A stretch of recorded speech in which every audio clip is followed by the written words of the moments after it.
سمود ایک عرب قبیلے کا نام ہے۔ یہ حجاز اور تبوک کے درمیانی علاقے ہجر میں آباد تھا۔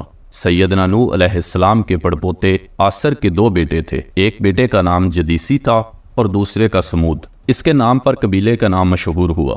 اس سے پہلے یہاں قوم عاد آباد تھی جو اللہ تعالیٰ کے عذاب کی لپیٹ میں آئی۔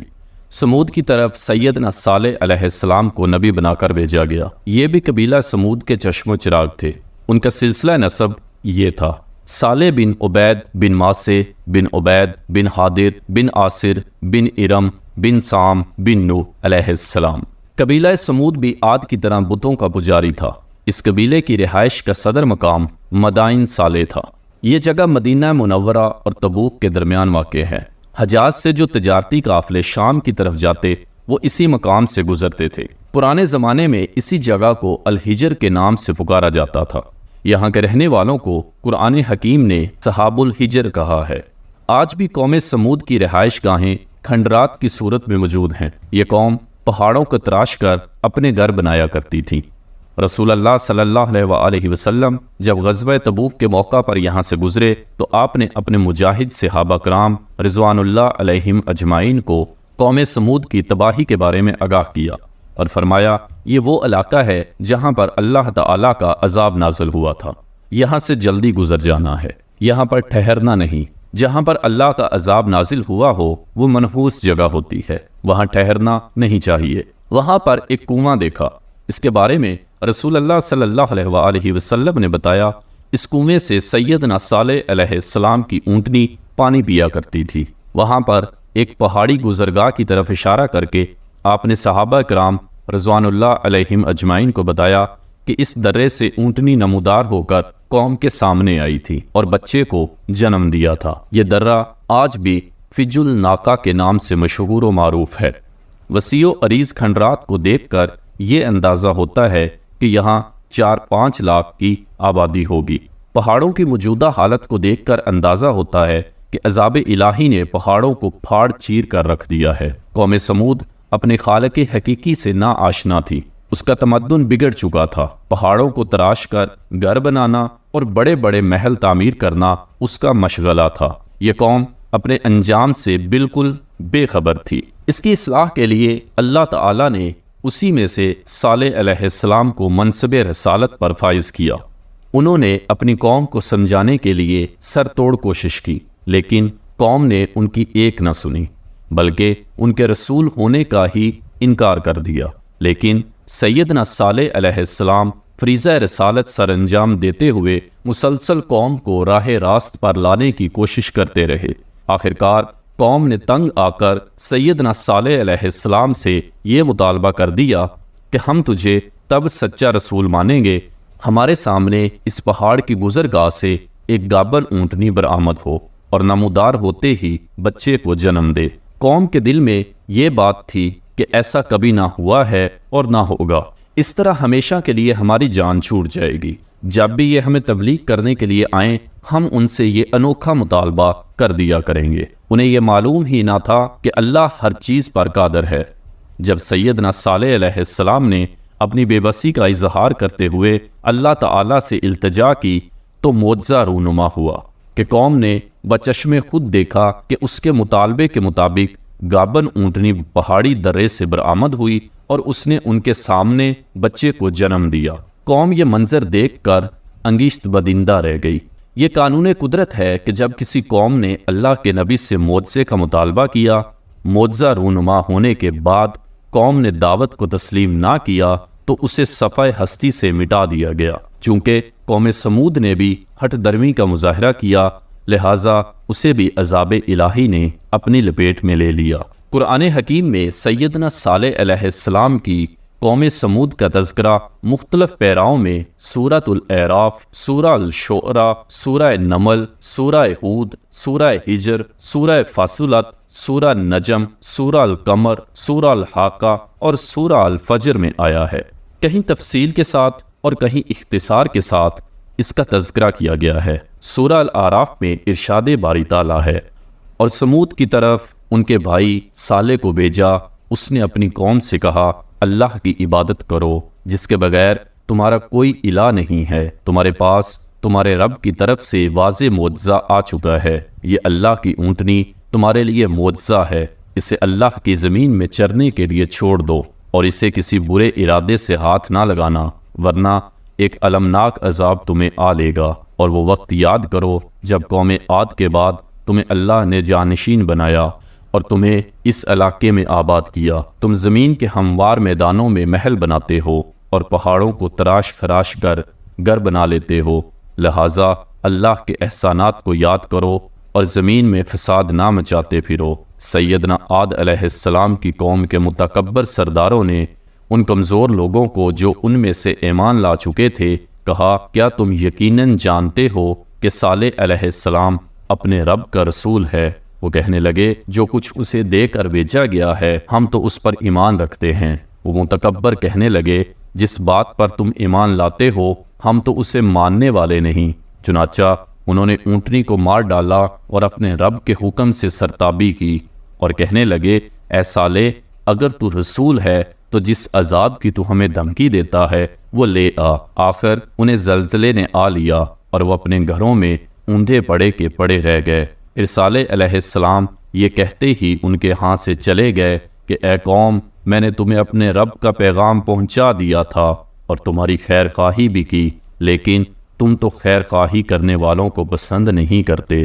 قوم کے لوگ یہ تو جان چکے تھے کہ صالح علیہ السلام اللہ کے سچے رسول ہیں جن سے ہم نے مطالبہ کیا، ویسے ہی معجزہ بھی ہماری آنکھوں کے سامنے رونما ہوا، لیکن وہ اپنے آباء و اجداد کی روایت یعنی بتوں کی پوجا پاٹ سے دستبردار ہونے کے لیے قطعاً تیار نہ تھے۔ سیدنا صالح علیہ السلام نے اپنی قوم کو اچھی طرح آگاہ کر دیا تھا کہ اگر اس اونٹنی کو تم نے کوئی نقصان پہنچایا تو تباہی و بربادی تمہارا مقدر بن جائے گی، کیونکہ تمہارے مطالبے پر یہ اونٹنی اللہ تعالیٰ نے معجزہ کے طور پر بھیجی ہے، لہٰذا اس کی قدر کرنا تم پر واجب ہے۔ قوم دلی طور پر یہ چاہتی تھی کہ کسی طرح اس اونٹنی سے ان کی جان چھوٹ جائے، لہٰذا قوم کے دو بدبخت افراد مصرع اور قدار کو حسین و جمیل عورتوں کا لالچ دے کر اونٹنی کو قتل کرنے کے لیے تیار کیا گیا۔ وہ یہ کام انجام دینے کے لیے بآسانی تیار ہو گئے اور موقع پا کر ان دونوں نے اونٹنی کو قتل کر دیا۔ اونٹنی کا بچہ دوڑ کر پہاڑوں کی اوٹ میں غائب ہو گیا۔ اس کے بعد قوم سمود دردناک اور ذلت آمیز عذاب کی لپیٹ میں آ گئی۔ ایک زبردست دھماکہ ہوا، دلوں کو چیر دینے والی ایک چنگاڑ فضا میں پیدا ہوئی جس کے ہولناک ارتعاش سے پوری قوم موت کے گھاٹ اتار دی گئی۔ یوں دکھائی دیتا تھا جیسے کبھی کوئی جاندار وہاں رہا ہی نہ ہو، مٹے نامیوں کے نشان کیسے کیسے۔ مذکورہ آیات میں اسی واقعے کی تاریخی منظرکشی کی گئی۔ قبیلہ کی ایک عورت جس کا نام صدوق تھا، وہ بڑی حسین و جمیل تھی، لیکن یہ ساتھ ہی ساتھ بڑی بدگماش بھی تھی۔ اس نے لڑ جھگڑ کر اپنے خامن سے علیحدگی اختیار کر لی تھی۔ یہ قبیلہ سمود کے بڑے مالدار شخص محیا بن زہیر بن مختار کی بیٹی تھی۔ اس نے اپنے چچا کے بیٹے مصرع بن محرج بن محیا سے مراسم پیدا کیے اور اس نے اسے یہ لالچ دیا کہ اگر تو اونٹنی کو قتل کر دے تو میں تیری ہوئی۔ قوم سمود کی ایک دوسری خاتون جس کا نام انیزت بنت غنیم تھا، یہ کافر خاتون خود تو بوڑھی تھی لیکن اسی کی 4 جوان اور خوبصورت بیٹیاں تھیں۔ اس عورت نے قوم کے ایک نوجوان قدار بن سالف کو یہ لالچ دے کر اکسایا کہ اگر تو اونٹنی کو قتل کر دے تو میری ان 4 میں سے جس کی طرف اشارہ کرے گا وہ تیرے سپرد کر دوں گی۔ لہٰذا یہ پیشکش سن کر اس کی رال ٹپکنے لگی۔ قوم کے یہ دونوں ناعاقبت اندیش نوجوان اپنی جوانی کی مستی میں مخمور ہو کر اونٹنی کے قتل کے لیے تیار ہو گئے۔ دونوں گھات لگا کر اونٹنی کے راستے میں بیٹھ گئے۔ جب وہ پانی پینے کے لیے آئی تو ایک نے تیر مارا اور دوسرے نے آگے بڑھ کر تلوار سے وار کیا اور دیکھتے ہی دیکھتے اونٹنی کو موت کے گھاٹ اتار دیا گیا۔ ان دونوں کے ساتھ 7 اور افراد بھی اونٹنی کے قتل میں ذاتی طور پر شامل تھے۔ قرآن حکیم میں 9 افراد کا تذکرہ ملتا ہے، البتہ پوری قوم ان کی پشت پناہ تھی، جس کی وجہ سے ساری قوم ہولناک عذاب کی لپیٹ میں آئی، کیونکہ قرآن حکیم میں پوری قوم کو اونٹنی کے قتل کا مرتکب قرار دیا گیا ہے۔ جب اونٹنی قتل ہو گئی تو سیدنا صالح علیہ السلام نے قوم کے اس گناؤنے جرم کے ارتکاب پر گہرے رنج و الم کا اظہار کیا اور اسے بتایا اب تمہاری زندگی کے صرف 3 دن باقی ہیں، اس کے بعد تمہیں صفحہ ہستی سے مٹا کر رکھ دیا جائے گا۔ جس دن سیدنا صالح علیہ السلام نے قوم کو عذاب الہی کی آمد سے آگاہ کیا وہ جمعرات کا دن تھا۔ اس دن ساری قوم کے چہرے گھبراہٹ سے پیلے پڑ گئے، دوسرے دن چہرے سرخ ہو گئے، تیسرے دن چہرے سیاہ ہو گئے، اور چوتھے دن اتوار کو صبح کے وقت آسمان سے خوفناک چیخ آئی اور زمین میں زوردار زلزلہ آیا، جس سے دیکھتے ہی دیکھتے پوری قوم سسری کی طرح سو گئی۔ قوم سمود کے لاکھوں افراد آنے واحد میں موت کے گھاٹ اتار دیے گئے۔ ہر طرف لاشیں بکھری پڑی ہیں، گھر لاشوں کی سڑان سے اٹے پڑے تھے۔ مسند امام احمد میں سیدنا جابر رضی اللہ تعالیٰ عنہ کے حوالے سے ایک روایت مذکور ہے جس میں اسی واقعہ کا تذکرہ کیا گیا ہے۔ روایت کا متن پیش خدمت ہے۔ سیدنا جابر رضی اللہ تعالیٰ عنہ سے مروی ہے، فرماتے ہیں کہ جب رسول اللہ صلی اللہ علیہ وآلہ وسلم وادی حجر کے پاس سے گزرے تو آپ نے ارشاد فرمایا کہ معجزے کا سوال نہ کیا کرو۔ قوم صالح نے معجزے کا سوال کیا تھا تو اونٹنی کا معجزہ رونما ہوا۔ وہ اس پہاڑی راستے سے آئی تھی اور اسی راستے سے جاتی تھی۔ انہوں نے اپنے رب کے حکم کی نافرمانی کی اور اسے قتل کر ڈالا۔ وہ ایک دن ان کا پانی پیتی تھی اور وہ ایک دن اس کا دودھ پیتے تھے۔ انہوں نے اسے قتل کر دیا۔ انہیں ایک دھماکے نے آ لیا اور اس کی وجہ سے آسمان کے نیچے ہر ایک کو مٹا کر رکھ دیا گیا، مگر قوم کا ایک آدمی بچا جو بیت اللہ میں تھا۔ نبی اکرم صلی اللہ علیہ وآلہ وسلم ابو رغال کی قبر کے پاس سے گزرے تو آپ نے فرمایا کہ کیا تم جانتے ہو کہ یہ کون ہے؟ صحابہ رضی اللہ تعالیٰ عنہم نے عرض کی اللہ اور اس کا رسول ہی بہتر جانتے ہیں۔ آپ نے فرمایا یہ ابو رغال کی قبر ہے، یہ قوم سمود کا آدمی تھا، یہ اللہ کے حرم میں تھا اور اللہ کے حرم نے اسے اللہ کے عذاب سے بچائے رکھا۔ جب یہ باہر آیا تو اسے وہی عذاب لاحق ہوا جو اس کی قوم کو لاحق ہوا تھا، تو اسے یہاں دفن کر دیا گیا۔ جب قوم سمود عذاب الہی کی لپیٹ میں آ کر موت کی نیند سو گئی تو سیدنا صالح علیہ السلام نے اپنی قوم کی بکھری ہوئی لاشوں کو دیکھ کر غم و اندوہ سے نڈھال ہو کر کہا کہ اے میری قوم، میں نے تمہیں اللہ کا پیغام پہنچانے میں کوئی کسر نہ اٹھا رکھی، تمہیں راہ راست پر لانے کے لیے ہر ممکن کوشش کی، لیکن تم نے میری ایک نہ مانی۔ میں تمہارا دلی طور پر خیر خواہ تھا، تمہیں اس عذاب سے بچانا چاہتا تھا، لیکن تم تو اپنے خیر خواہ کو پسند نہیں کرتے تھے۔ میں نے ہر ممکن کوشش کی کہ تم سیدھا راستہ اختیار کر لو، لیکن تم نے میری ایک نہ مانی۔ میں نے تو رسالت کا فریضہ ادا کر دیا، تمہیں نصیحت کرنا میرے فرائض میں شامل تھا، لیکن افسوس کہ تم نے ہمیشہ ہٹ درمی کا مظاہرہ کیا اور آخر کار تم اپنے اس برے انجام کو پہنچے۔ جس طرح سیدنا صالح علیہ السلام نے اپنی قوم کے مردوں کو ان کی ہلاکت کے بعد خطاب کیا جبکہ وہ کچھ بھی سننے کے قابل نہ تھے، اسی طرح نبی کریم صلی اللہ علیہ وآلہ وسلم نے میدان بدر میں ہلاک ہونے والے کافروں کی ان لاشوں کو خطاب کیا جو کلیب کے کنویں میں پھینک دی گئی تھیں۔